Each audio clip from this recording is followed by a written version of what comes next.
ഒരു ശരാശരി മലയാളി നേരം തുണരുമ്പോൾ ആദ്യം തപ്പുന്നത് യൂട്യൂബും അതുപോലെ തന്നെ സോഷ്യൽ ഇടങ്ങളിലുമാണ്. ഇന്ന് നമ്മുടെ സോഷ്യൽ ഇടത്തിൽ ഞെട്ടിക്കുന്ന എന്ത് വാർത്തയുണ്ടെന്ന് തപ്പുന്നവരാണ് നമ്മളിൽ പലരും. അവിടെ നമ്മൾ ഞെട്ടി ഇപ്പൊ ഞെട്ടാൻ പോലും പറ്റാത്ത സാഹചര്യത്തിലാണ് പല കാര്യങ്ങളും കടന്നുപോയിക്കൊണ്ടിരിക്കുന്നത്. കഴിഞ്ഞ ഒരാഴ്ച മുമ്പാണ് വിഭിഞ്ചിക എന്ന് പറയുന്ന ഒരു പെൺകുട്ടി തന്റെ കുഞ്ഞുമായിട്ട് ആത്മഹത്യ ചെയ്തത്. അതിന്റെ റീസൺ ആയിട്ട് പറയുന്നത് ഡൊമസ്റ്റിക് വയലൻസും സ്ത്രീധന പീഡനങ്ങളുമാണ്. ഇതിൽ കൂടുതൽ എന്താ പറയുക, പ്രതിക്കൂട്ടിൽ വന്ന് ചേരുന്നതും വളരെ ഉന്നത കുലരായ പുരുഷന്മാരാണ്. അതായത് വിദ്യാഭ്യാസ സമ്പന്നർ, ഗവൺമെന്റ് ജോലിക്കാർ, വിദേശത്ത് നല്ല ഉന്നതമായ തൊഴിലുള്ളവർ, ഇത്തരമുള്ള ആളുകളാണ് ഇത്തരത്തിൽ ഒരു കൊലപാതകി എന്ന രീതിയിൽ അല്ലെങ്കിൽ അപ്പുറത്തെ കോർട്ടിൽ നിൽക്കുന്ന ആ ഒരു പുരുഷൻ എന്ന് പറയുന്നത് അതീവ ബുദ്ധിശാലിയും നല്ല വിദ്യാഭ്യാസ യോഗ്യതയുള്ള ആളായിരിക്കും. ഇത് സാധാരണക്കാരുടെ ഇതിങ്ങനെ കടന്നു വരുന്നില്ല. പക്ഷെ കുറച്ച് സാമ്പത്തികമായിട്ട് മുന്നിൽ നിൽക്കുന്നവർ തന്നെയാണ് ഈ പണത്തിന് വേണ്ടി, അതായത് സ്ത്രീധനം എന്ന് പറയുന്ന ആ ഒരു സാധനത്തിന് വേണ്ടിയിട്ട് കടിപിടി കൂട്ടുന്നത്. അപ്പോൾ കഴിഞ്ഞ ആഴ്ച ഈ ഷാർജ എന്ന് പറയുന്ന നഗരത്തിൽ ആ വിഭജിക എന്ന് പറയുന്ന പെൺകുട്ടി മരണപ്പെട്ടു. ഇന്ന് അത് കുറച്ച് നാളുകൾ കഴിഞ്ഞ് ഏകദേശം ഒരാഴ്ച പിന്നിട്ടപ്പോൾ തന്നെ അടുത്ത വാർത്ത നമ്മൾ കണ്ടു. നമ്മളെല്ലാവരും ഞെട്ടിത്തെരിച്ചിരിക്കുകയാണ്. അതുല്യ എന്ന പേരുള്ള ഒരു പെൺകുട്ടി ഇതേ സെയിം റീസൺ, ഡൊമസ്റ്റിക് വയലൻസ് കാരണം കുടുംബത്തിൽ ആത്മഹത്യ ചെയ്തിട്ടുണ്ട്. അതും ഈ പറയുന്ന ഷാർജ എന്ന് പറയുന്ന നഗരത്തിലാണ്. അതിന്റെ വളരെ ഞെട്ടിക്കുന്ന അതിക്രൂരമായിട്ടുള്ള ഞെട്ടിക്കുന്ന വീഡിയോ ആണ് നമ്മൾ പല ന്യൂസ് ചാനലുകൾ വഴിയും പല ഓൺലൈൻ പ്ലാറ്റ്ഫോമുകൾ വഴിയും നമ്മൾ കണ്ടിട്ടുള്ളത്.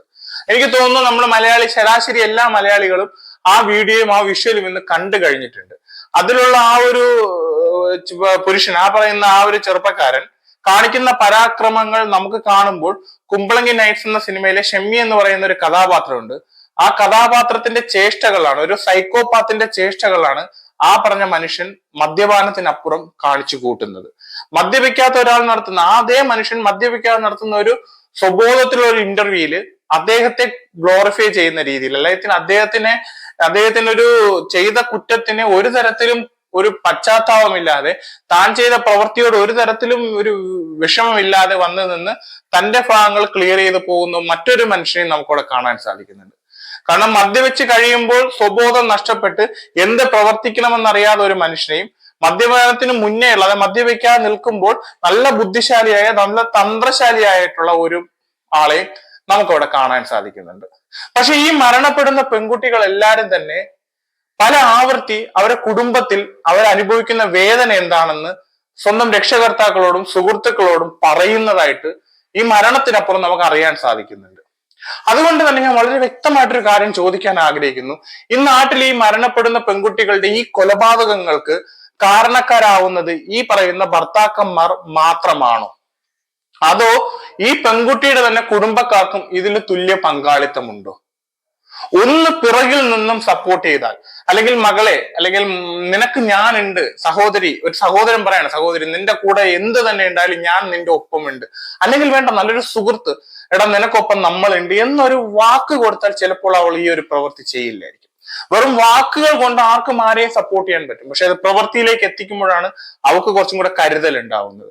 പല ആവർത്തി താൻ അനുഭവിക്കുന്ന ബുദ്ധിമുട്ടുകൾ കുടുംബത്തിൽ വന്ന് പറയുമ്പോൾ പിന്നെയും സമൂഹത്തെ നോക്കി, അല്ലെങ്കിൽ ഇവിടുത്തെ സൊസൈറ്റിയെ നോക്കി നീ എങ്ങനെയെങ്കിലും പിടിച്ചു നിൽക്കൂ, നിനക്കൊരു മകൾ ഉള്ളതല്ലേ, അവളുടെ ഭാവി നോക്കണ്ടേ എന്ന് പറഞ്ഞിട്ട് പിന്നെയും അതേ ഇടങ്ങളിലേക്ക് തള്ളിവിടുന്ന ഇവിടുത്തെ കുടുംബക്കാരും ഇത്തരം മരണങ്ങളിൽ ഉത്തരവാദികളാണ്.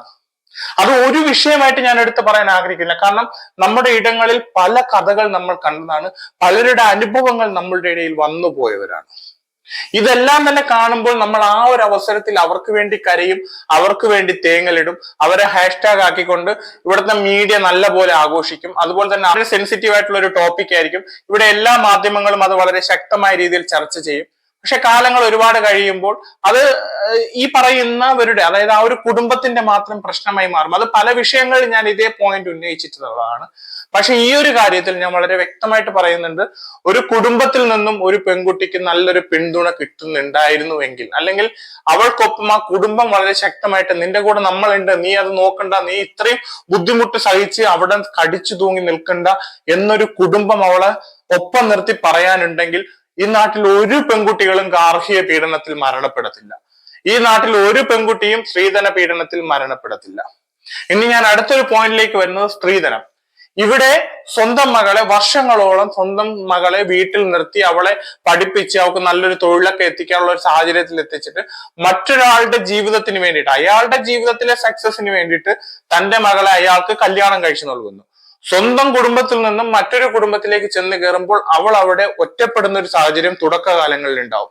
അറിയാത്ത മുഖങ്ങൾ, പുതുതായി കാണുന്ന മനുഷ്യർ, ചിരിച്ചു മാത്രം നിൽക്കേണ്ട സാഹചര്യം. അവിടെയെല്ലാം ഒരു സ്ത്രീ ഗൃഹസ്ഥമാക്കുന്ന ഒരു രീതിയുണ്ട്. അതായത് താൻ ചെന്ന് കയറുന്ന കുടുംബത്തെ തന്റെ കുടുംബമായി കാണണമെന്നുള്ള ആ ഒരു മോറൽ ചിന്താഗതി. ആ ചിന്താഗതി അവളെ വളർത്തുന്നത് അവിടെ ഒരു വേലക്കാരിയായിട്ടോ അല്ലെങ്കിൽ അവരുടെ എല്ലാം ആവശ്യങ്ങൾക്ക് വേണ്ടി ഉപയോഗിക്കുന്ന ഒരു യന്ത്രമായിട്ടോ ഇന്ന് പല കുടുംബങ്ങളും ഉപയോഗിക്കുന്നുണ്ട്. അതിന് കാരണവും ഈ പറയുന്ന സ്വന്തം കുടുംബക്കാർ തന്നെയാണ്. കാരണം അവൾ കെട്ടിക്കേറി ചെല്ലുന്ന വീട്ടിൽ നീ എപ്പോഴും കുലീനവതിയായിരിക്കണം, നീ കെട്ടിച്ചേറി ചെല്ലുന്ന വീട്ടിൽ നീ ശബ്ദം ഉയർത്തരുത്, നിന്റെ ശബ്ദം അവർക്ക് മേലെ പൊങ്ങരുത്, നിനക്ക് പറയാനുള്ള കാര്യങ്ങളൊക്കെ നീ അടക്കി വെക്കണം എന്ന് പറയുന്ന ഒരു രീതി ഇന്നെന്നല്ല, അത് നമ്മുടെ പഴയ കാലം മുതൽ നമ്മൾ കണ്ടുവരുന്ന ഒരു പ്രവണതയാണ്. ഒരു സ്ത്രീ ഒരു കല്യാണത്തിനപ്പുറം ഒരു ജയിലിൽ തടവറയിലേക്ക് പോകുന്ന സാഹചര്യത്തിൽ ജീവിക്കുന്ന ഒത്തിരി പേർ ഇന്ന് നമ്മളെ ഇടങ്ങളിലുണ്ട്. ചില കാര്യങ്ങൾ മാത്രമാണ് നമ്മൾ പുറം ലോകത്തിലേക്ക് എത്തി നമ്മൾ അറിയുന്നത്. ഇവിടെ ഒന്നും ശബ്ദം ഉയർത്താൻ പുറത്തു നിന്ന ഒരാൾക്ക് സാധിക്കത്തില്ല. സൊസൈറ്റിക്കോ സൊസൈറ്റിയുടെ പുറത്തു നിൽക്കുന്ന ഇത്തരം വിഷയങ്ങൾക്കെതിരെ സംസാരിക്കുന്ന ഒരാൾക്കോ മറ്റൊരാളുടെ കുടുംബ ജീവിതത്തിൽ കയറിയിട്ട് അഭിപ്രായം രേഖപ്പെടുത്തുവാനുള്ള അവകാശവുമില്ല, അതിനുള്ള ഒരു രീതിയുമല്ല നമ്മുടെ ഇടങ്ങളിലുള്ളത്.